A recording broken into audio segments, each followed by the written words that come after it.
ओए भाई प्लीज देखिए,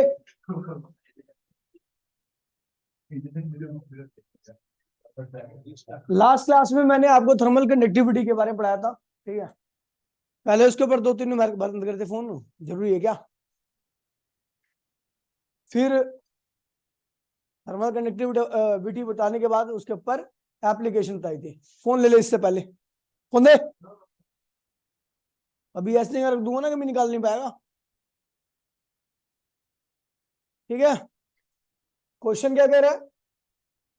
calculate the rate of loss of heat, यानी डी क्यू अपॉन में क्या पूछ रहा है? क्यू अपॉन में टी पूछ रहा है। Through a glass window, glass window से बोल रहा है। ग्लास विंडो को एरिया कितना दे रखा है? 1000 सेंटीमीटर स्क्वायर। उसकी थिकनेस कितनी है? 0.4 सेंटीमीटर। और टेम्परेचर आउटसाइड का है 37 और इनसाइड का है, अच्छा इनसाइड का है कितना, अंदर का क्या है? तो T1 माइनस T2 की जो वैल्यू आएगी, टेम्परेचर डिफरेंस जो आएगा वो आएगा आपका 40। क्या आएगा? 42 डिग्री सेंटीग्रेड टेम्परेचर डिफरेंस। ज्यादा माइनस कम करना हमेशा, ठीक है। कह रहा है भैया कोफिशिएंट ऑफ थर्मल कंडक्टिविटी आपको दे रखा है, यानी के की वैल्यू दे रखी है आपको इतनी। आपको क्या निकालना? क्यू। तो क्या करना भैया? क्यू अपॉन में टी क्या होगा? ए T1 माइनस T2 अपॉन, ये इंटू में क्या आएगा, अपॉन में क्या होगा? के कितना है? 2 इंटू 10 पावर, ठीक है। एरिया आपको दे रखा है 1000। T1 माइनस T2 कितना है? 42। एक्स की वैल्यू कितनी रखी है? 4 सेंटीमीटर। यहाँ पर सेंटीमीटर में सब कुछ डील करना, क्योंकि सीजीएस सिस्टम में आपको दे रखा है के की वैल्यू। समझ गए? कर लोगे? डी क्यू अपॉन में टी की वैल्यू आ जाएगी आपकी। हो गया?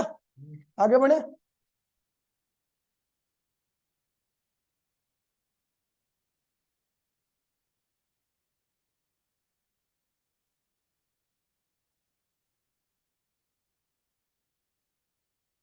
ये क्वेश्चन अच्छा है, ठीक है।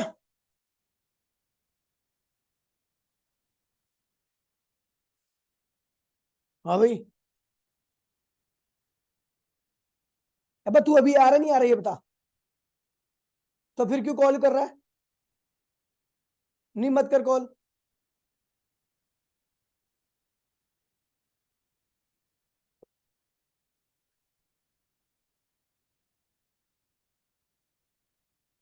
ठीक है।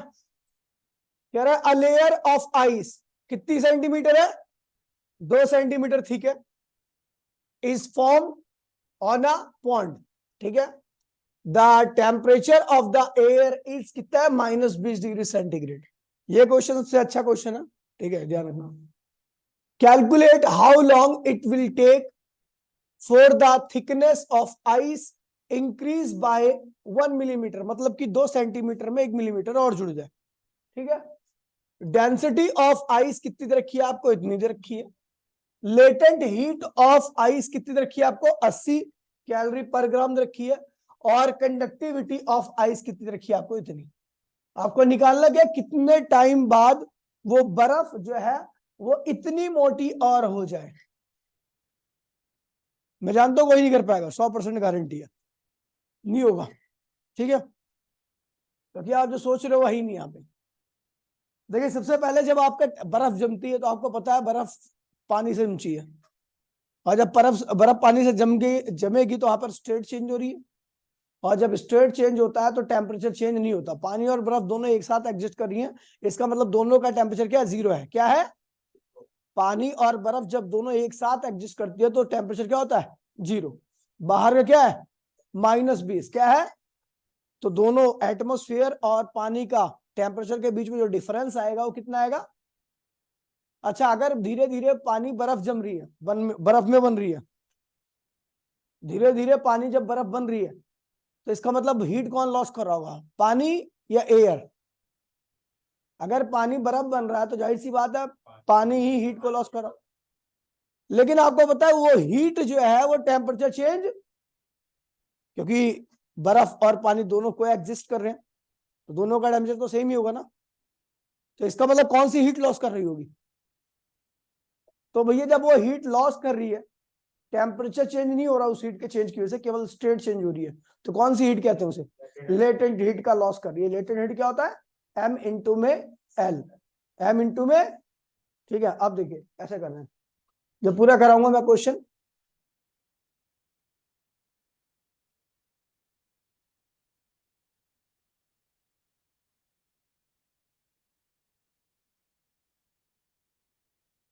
देखिए क्या कह रहा है, इनिशियल थिकनेस कितनी है? 2 सेंटीमीटर। कितनी है? और फाइनल क्या होनी है इसकी? 2.01 सेंटीमीटर। अब 1 मिलीमीटर को सेंटीमीटर में कर लेना, ठीक है। तो एवरेज थिकनेस क्या हो जाएगी? 2 प्लस 2.01 डिवाइड बाय 2, ये जाएगा 2.05। ये एवरेज थिकनेस आ गई, ठीक है। ये जो एवरेज थिकनेस है वो, खैर अभी इसका इस्तेमाल नहीं करना है, आगे बढ़ते हैं, ठीक है। कह रहे जो बर्फ की लेयर जमी है, मान लीजिए बर्फ की लेयर बन गई है, ये बर्फ की लेयर जम गई है एक्स्ट्रा। इसकी थिकनेस क्या? 1 मिलीमीटर। क्या है? इसका एरिया क्या है? ए। और ये कहां हीट रिलीज करेगा? बाहर। और उस हीट की वैल्यू क्या होगी? एल इंटू में एम। क्यों होगी एल इंटू में एम? क्योंकि हमें पता है पानी और बर्फ को एग्जिस्ट कर रहे हैं, एक साथ एग्जिस्ट कर रहे हैं, दोनों का टेम्परेचर क्या होगा? सेम होगा। यानी बर्फ अगर पानी में कन्वर्ट हो रही है तो उसका मतलब वो जीरो ही होगा। -2 पर बर्फ पानी में कन्वर्ट नहीं होती है, पानी बर्फ में नहीं कन्वर्ट होता, वो तो बर्फ ही रहती है, ठीक है। लेकिन अगर बर्फ पानी में, सॉरी, पानी बर्फ में कन्वर्ट हो रहा है तो इसका मतलब दोनों एक साथ एक टाइम पर ही एग्जिस्ट कर रही हैं, को एग्जिस्ट कर रही हैं, दोनों का टेम्परेचर क्या होना चाहिए? जीरो। कितना होना चाहिए इसका? 0 डिग्री सेंटीग्रेड। और बाहर कितना है? 37, कितना? -20,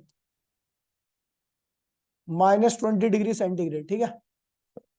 ये हो गया आपका एनम। बाहर हीट निकाला ताकि ये अपनी स्टेट को चेंज कर सके, समझिए। इसका एरिया मैंने क्या एज्यूम किया? ए। इसका विड्थ कितनी मोटाई बननी है? 1 मिलीमीटर। तो 1 मिलीमीटर को अगर सेंटीमीटर में कन्वर्ट करोगे तो 0.1 मीटर आएगा, अगर आपको बता दो तो। और सेंटीमीटर 0.1 सेंटीमीटर आएगा। तो भैया देखिए इसका वॉल्यूम क्या होगा? वॉल्यूम क्या होता है? एरिया इंटू में इसकी लंबाई क्या है? 0.1 सेंट। मैंने इसका एरिया क्या एज्यूम कर लिया? ए। और इसकी जो चौड़ाई थी वो क्या थी? 1 सेंटीमीटर। ये रही। तो ये आएगा 0.8 मीटर क्यूब, है ना। ये इसका वॉल्यूम आ गया। अच्छा, इसका मास क्या होगा? जो बर्फ बनी है, जो बर्फ बनी है उसका मास क्या होगा? तो मास होता है वॉल्यूम इंटू में डेंसिटी। तो वॉल्यूम कितना है? ये 0.8। डेंसिटी कितनी दे रखी है इसने? 1। क्या रखी है? तो इसका मास कितना आ गया? 0. ये इसका क्या आ गया? मास आ गया। क्या आ गया? तो कितनी हीट रिलीज की होगी?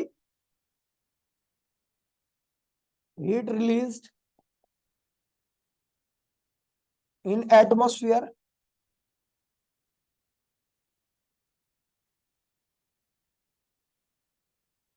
Bye ice to change its state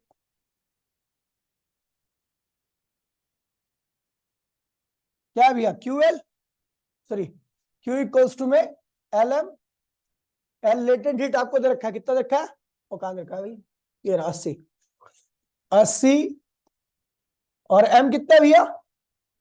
0.8। तो क्या होगा? 8 क्या आ जाएगा? इतनी हीट इसने रिलीज की है, ठीक है। जब इतनी हीट इसने रिलीज की है, कह रहा कितने टाइम बाद इसकी थिकनेस जो हो जाएगी इतनी होनी है, ठीक है। यहां से यहां पर पहुंचनी है। तो एवरेज थिकनेस हम यूज करेंगे, ठीक है, ये वाली, ठीक है। तो टाइम पूछ रखा है तो वी नो क्या? Q अपॉन में T इक्वल्स टू क्या था? बताया था K A T1 minus upon में X। एवरेज लोगे क्योंकि यहां पर दो दो एक्स दे रखा है आपको, है ना। तो एवरेज लोगे जहां पे दो चीजें होती है। तो टाइम निकालना, तो टाइम क्या होगा? Q X एवरेज अपॉन में K A T1 minus time. Q कितना रखा है? 8 है। टेम्परेचर डिफरेंस कितना रखा है? 20। क्योंकि आइस का क्या होगा? ये दोनों का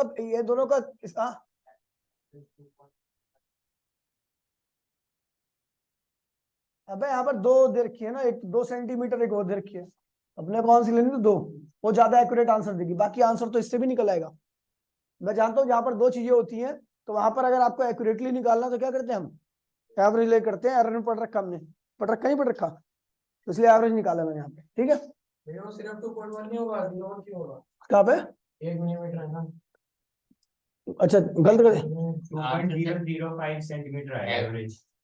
एक्सपाइनल अरे समझ गए ना, हाँ समझ गया। बाकी कोई दिक्कत तो नहीं है ना, वो गलती होगी कैलकुलेशन। एक्स एवरेज कितना भी है, 2.001 है ना, 0.5 ये हो जाएगा। वैसे सही निकाला मैंने, एवरेज तो सही है।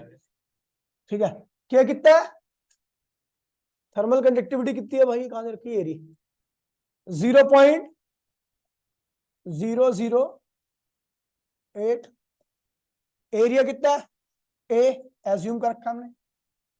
ठीक है, और T1 माइनस T2 की वैल्यू क्या देखिए, 20 सेंटीमीटर, 20 सेंटीग्रेड, क्योंकि बाहर का क्या -20 है, इसका क्या 0, तो डिफरेंस कितना आएगा, ए से क्या हुआ, कैंसिल हो गया। सॉल्व करोगे तो टाइम की वैल्यू क्या आएगी, करना सॉल्व, जल्दी बताओ मुझे।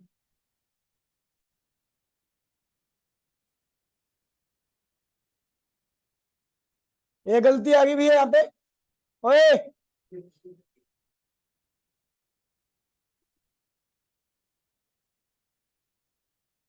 अबे यार, अभी क्यों आ गए। देखिए भैया, T इक्वल्स टू में Q की वैल्यू कितनी रखी है,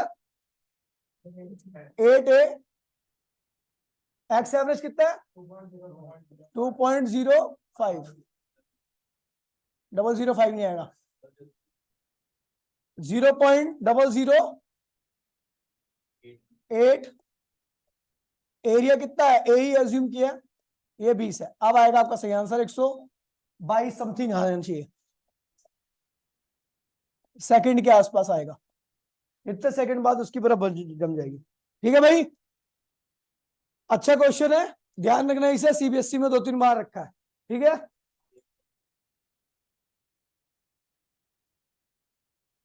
हटा दूं,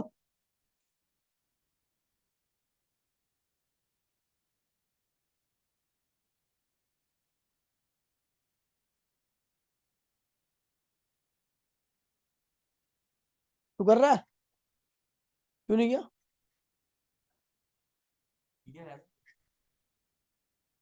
पीडीएफ की बात नहीं है, राइटिंग तेरी अच्छी है, घर पे कर दिया, तेरी पीडीएफ शेयर करूंगा।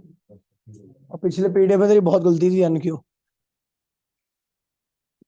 ठीक है भैया, क्वेश्चन ये 100% आएगा एग्जाम में, पहले बता दे रहा हूं।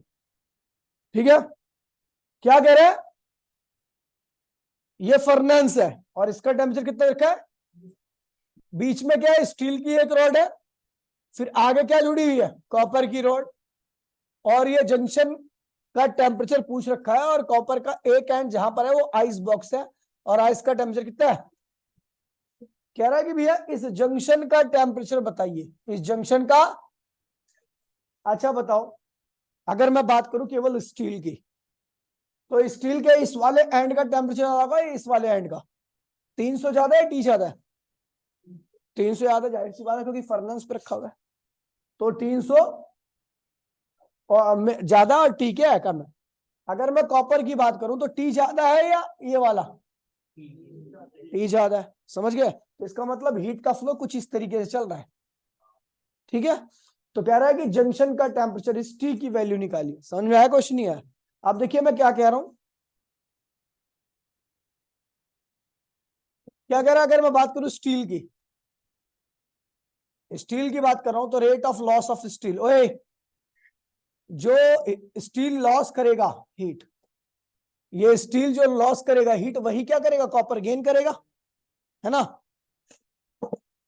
तो rate of loss of heat क्या होगा, के of steel, area of steel, difference in temperature of steel upon में लेंथ ऑफ स्टील।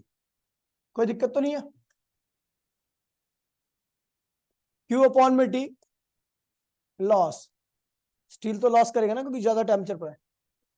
के ऑफ स्टील कितना रखा है, याद दे रखा होगा कहीं भी, देखना। स्टील का 50.2 क्या है। अच्छा, इसमें यह बोल रखा है कि जो आपका स्टील है वो डबल है, उसका एरिया जो है ना, ये एरिया वो डबल है कॉपर का। तो कॉपर का एरिया हमने क्या ले लिया, ए, तो स्टील का एरिया क्या होगा 2a, ऐसा बोल रखा क्वेश्चन में, तो मैंने तो सुबह पढ़ा था। ठीक है, तो कॉपर का एरिया क्या है, ए ले लिया, तो स्टील का क्या हो गया 2a। एरिया की यहाँ पे क्या, हम किसके बारे में लिख रहे हैं, स्टील के बारे में, तो क्या होगा 2a हो जाएगा। टेम्परेचर डिफरेंस 300 माइनस टी क्या होगा,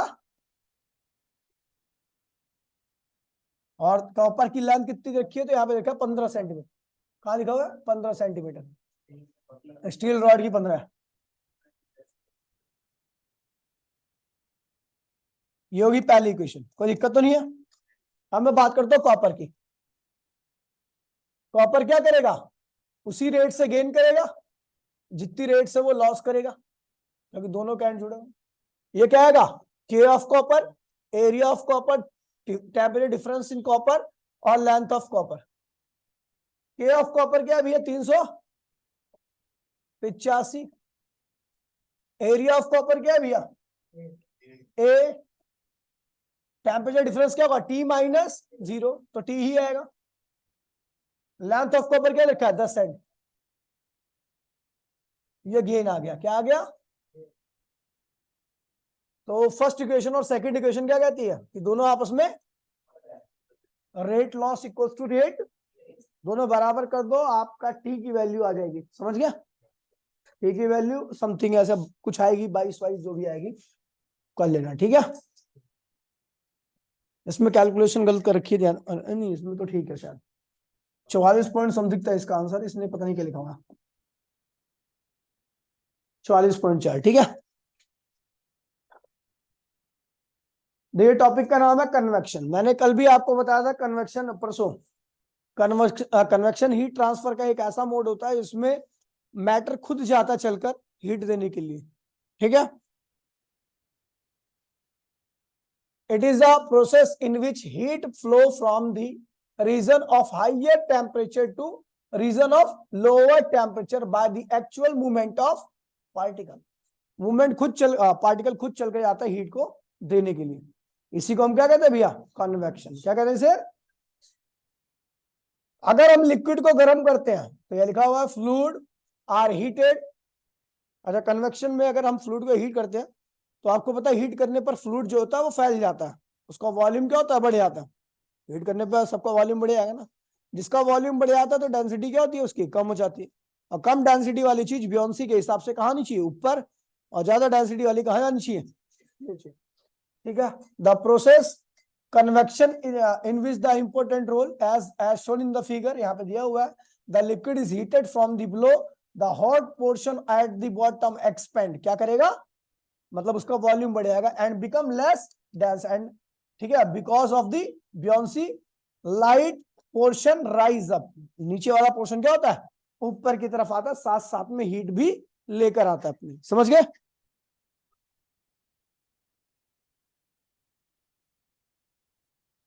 ये देखिए नीचे पोटेशियम परमैंगनेट भी रख रखा है मैंने KMnO4, ताकि आपको बता दूं वाटर का जाना आपको दिखेगा नहीं, ठीक है, लेकिन अगर पोटेशियम परमैंगनेट रहेगा नीचे तो जब वाटर ऊपर आएगा तो अपने साथ पोटेशियम परमैंगनेट को भी क्या करेगा लेके आएगा, तो आपको दिखेगा कि हाँ भाई ऊपर आ गई चीजें, ठीक है, इसलिए पोटेशियम परमैंगनेट डाल रखा है, ठीक है। अपने पास कई टाइप के कन्वेक्शन है, उसमें सबसे पहला क्या है भैया नेचुरल कन्वेक्शन। नेचुरल कन्वेक्शन में ऐसा होता है कि कई रीजन में गर्मी ज्यादा होती है तो वहां से एयर क्या होती है कम हो जाती है, या कहीं पे प्रेशर कम हो जाए, किसी रीजन का प्रेशर क्या हो ज्यादा हो, तो वहां से हीट आती है बड़ी तेजी से, कहां पर कम प्रेशर वाले रीजन पर, ठीक है भैया, जिसकी वजह से अपने साथ हवा भी वो हीट भी लेके आती है। तो यहाँ पर मॉलिक्यूल खुद लेके आ रहा है हीट, कौन सा प्रोसेस है कन्वेक्शन। क्या है भैया, if the material moves to the difference in density of the process, heat transfer is called natural convection। Material density की वजह से जब हीट का ट्रांसफर होता है, जैसे एयर, कहीं पर एयर क्या होती है ज्यादा होती है तो वहां पे डेंसिटी क्या होगी ज्यादा, कहीं पर एयर कम होती है तो वहां पे डेंसिटी क्या होगी कम, तो ज्यादा से कम की तरफ जब एयर ब्लो करेगी तो क्या होगा, साथ साथ में हीट भी लेके आएगी, तो कन्वेक्शन के थ्रू क्या हो रहा है, हीट का ट्रांसफर हो रहा है। समझ गए भैया। पानी के अंदर आपने देखा होगा गर्म पानी जो होता है, जैसे वो 4 डिग्री पे आता है तो कहाँ होता है, नीचे चले आता है। और जो नीचे का पानी जो ज्यादा गर्म होता है, जिसकी डेंसिटी क्या होती है, कम होती है, वो कहाँ आता है, ऊपर आता है। तो यहाँ पर अपने आप ही हो रहा है ना कन्वेक्शन, ऐसा ठंडे इलाकों में। एक होता है फोर्स कन्वेक्शन। फोर्स कन्वेक्शन में क्या होता है कि जबरदस्ती हीट निकाली जाती है।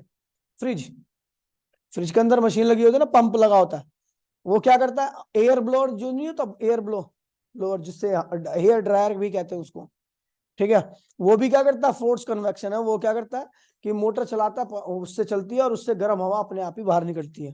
ठीक है, तो ऐसा फोर्स कन्वेक्शन यहाँ पे लिखा हुआ है, if the heated material is force to the to move by the external agency, लिखना चाहिए इसको। ठीक है, जैसे पंप हो गया, ब्लोअर हो गया, इस प्रोसेस को हम क्या कहते हैं भैया, फोर्स कन्वेक्शन। समझ गया।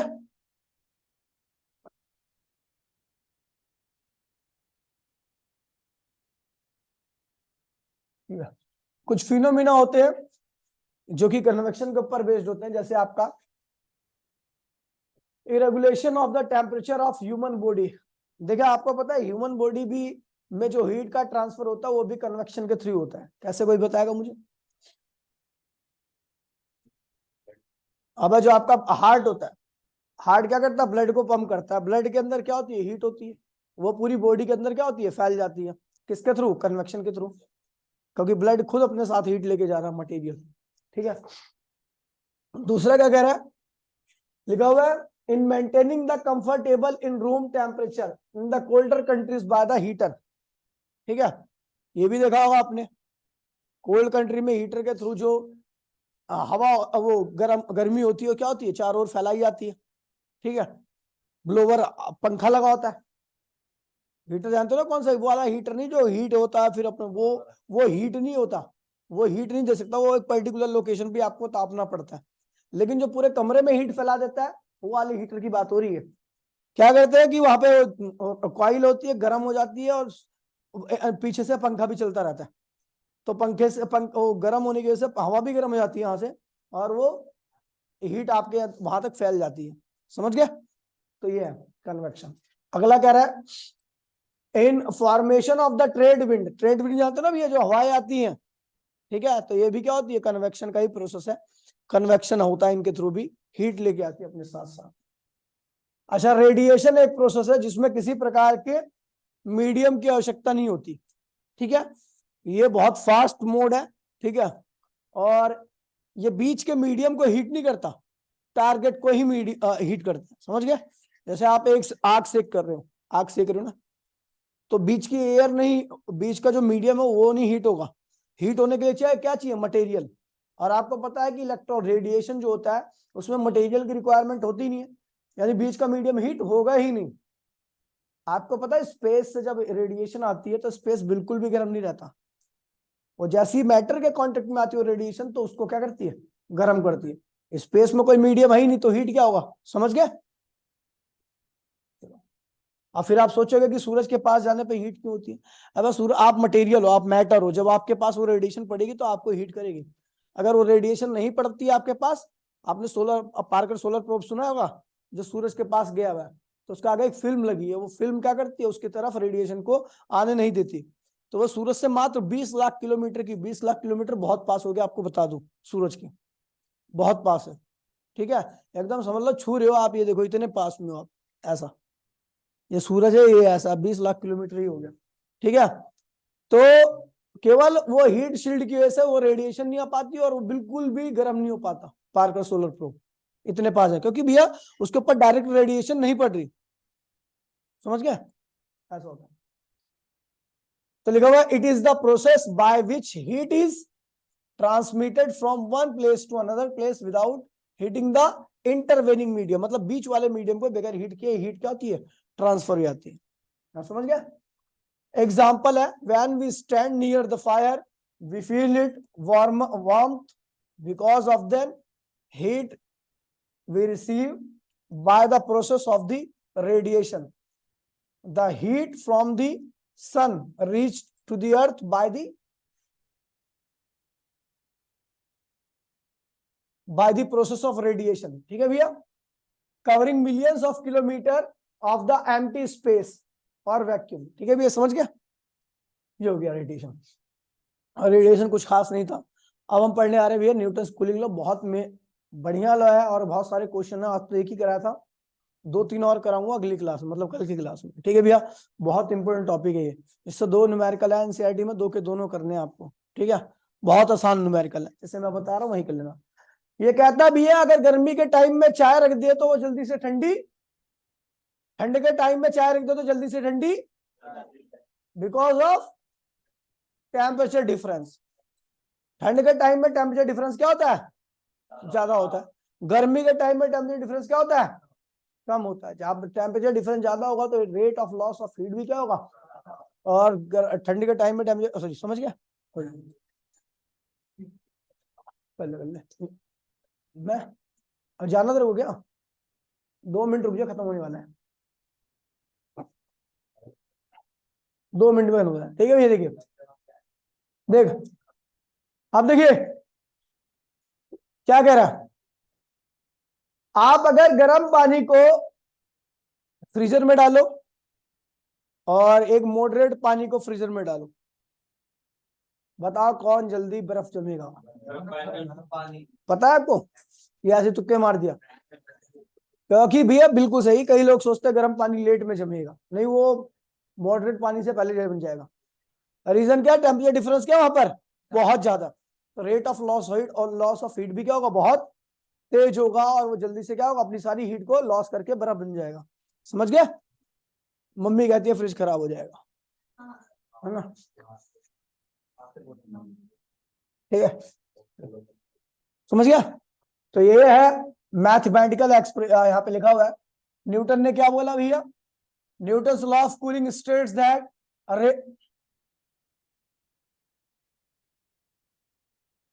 अभी 12वीं के एक बच्चे को इतना मार था ना मैंने थोड़ी देर पहले, टेस्ट था 12वीं का, इतना मारा ना, उसको पूछ लेना भाई, जो बच्चे पढ़ते हो आपकी 12वीं में, नॉन स्टॉप 8-9 हफ्ते मारे थे मैंने कम से कम, और भगा दिया लात मार के, कहा कि टेस्ट देने बताइए आज के बाद से, फिर वहीं पे खड़ा रहा कुत्तों की तरह, उसके बाद फिर मैंने कहा दे दिया जाओ, बोल रहा था बस वो, ठीक है, अब समझ सकते हो ना, अब मत बोलना, ठीक है। Newton's law of cooling states that the rate of cooling, क्या कह रहे हैं भैया, बॉडी की जो कूलिंग का रेट है is directly proportional to temperature difference between the system and surrounding. System बोले तो इस कप में रखी चाय, और सराउंडिंग बोले तो इसके अलावा बाकी सारी चीजें, समझ गया। तो इन दोनों में जितना ज्यादा डिफरेंस रहेगा वो उतनी ज्यादा जल्दी से क्या होगी, ठंडी हो जाएगी।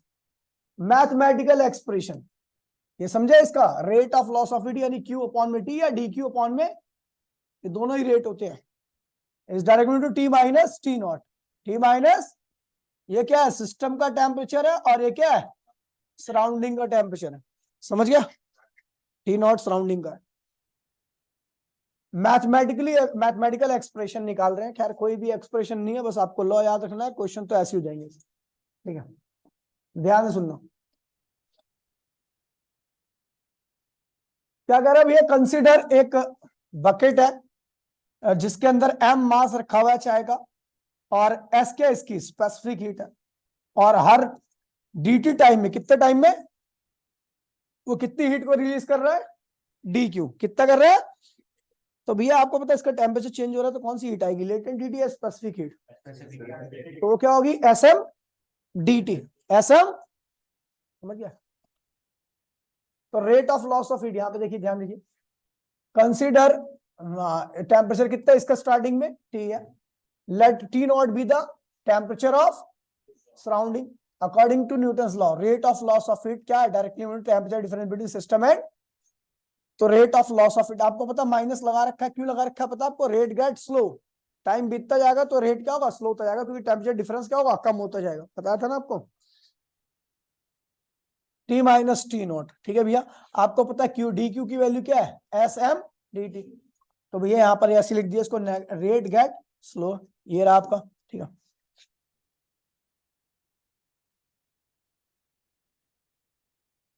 उसके बाद आते हैं, तो आपको पता भी है डी क्यू की वैल्यू क्या रखी है, SMDT क्या रखी है? एस क्या स्पेसिफिक हीट, एम क्या मास, और dt क्या है? ये टाइम है। और ये क्या है भैया? प्रोपोर्शनलिटी कांस्टेंट, ये t माइनस टी नॉट। इस sm को और माइनस को इसके नीचे लाके रख दो, तो सी माइनस सी बन गया, क्या बन गया? Another constant. क्या बन गया? अब के तो कांस्टेंट था ना एक, और एस भी क्या है? स्पेसिफिक हीट मटेरियल की, वो तो कांस्टेंट रहेगी। एम क्या है? मास, वो भी क्या रहेगा? कांस्टेंट, अनदर कांस्टेंट हो गया। तो हम देख रहे हैं भैया कि rate of change of temperature क्या हो गया? टेम्परेचर डिफरेंस के डायरेक्टली है। ये भी क्या है? वो क्या था? dq अपॉन dt क्या था? Rate of loss of heat. ये क्या है? dt, ये टेम्परेचर है, तो ये क्या? Rate of change of temperature. अब जब हीट का चेंज होगा तो टेम्परेचर का भी क्या होगा? वो किसके प्रोपोर्शनल है? ठीक है, rate get slow, negative sign यहां पर लगा दिया, रेट गेट स्लो। अच्छा, यहाँ पर dt क्या है? न्यूमेरिकल के लिए, केवल न्यूमेरिकल के लिए ध्यान रखना, बाकी यही है आपका न्यूटन कूलिंग लॉ। समझ गया?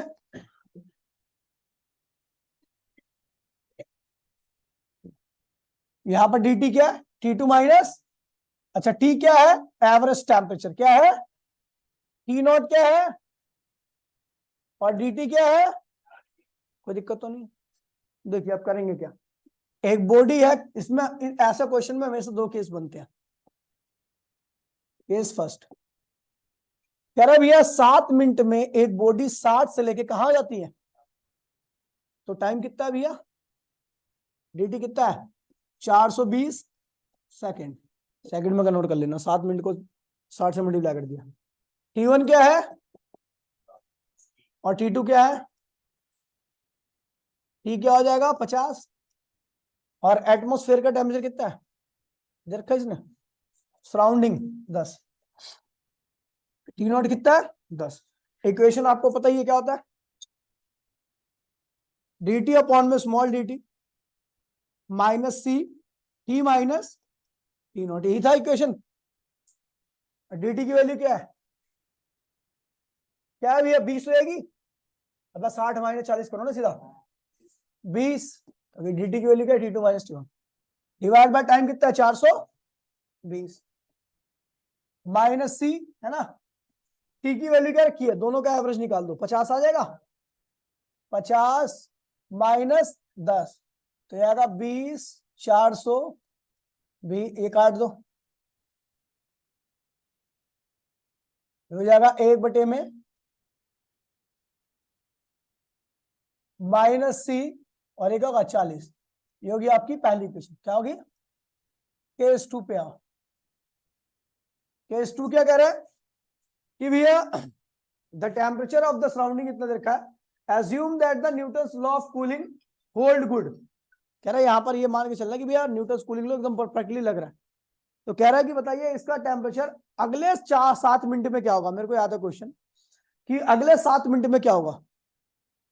अभी पहले 7 मिनट में 60 से 40 हो गया, अब 40 से कितने पे जाएगा अगले 7 मिनट में? समझ गया? तो T1 क्या होगा? 40 होगा ना। अब कह रहा है कि 60 से 40 में 7 मिनट लगे, अब 40 से कितने पे जाएगा अगले 7 मिनट में? समझ गया? तो T1 60, T2 का क्या ले लिए? T क्या ले लिया? तो एवरेज क्या आ जाएगा? T क्या आएगा? 40 प्लस T बाय में 2। अच्छा, dt क्या आएगा? 40 माइनस टी, टाइम कितना है? 420। ठीक है भैया, तो एक इक्वेशन डालिए। कहां की इक्वेशन? ये रही। dt की वैल्यू कितनी रखी है? 40 माइनस टी, टाइम कितना है? 420। कांस्टेंट वही रहेगा क्योंकि मटेरियल चेंज नहीं हो रहा आपका, वही चीज को ठंडी कर रहे हैं ना। अच्छा, टी की वैल्यू क्या रखी है? 40 प्लस टी अपॉन में और माइनस टी नॉट क्या है भैया? 10। सेकेंड इक्वेशन बनी। दोनों इक्वेशन को डिवाइड करो और जल्दी से मेरे को टी निकाल के दिखाओ। चलिए, ये वाली इक्वेशन और ये वाली इक्वेशन को डिवाइड करो और टी की वैल्यू निकाल के दिखाओ जल्दी से, 1 मिनट के अंदर। ठीक है ऑनलाइन वालों, टाटा बाय बाय, जय हिंद जय भारत।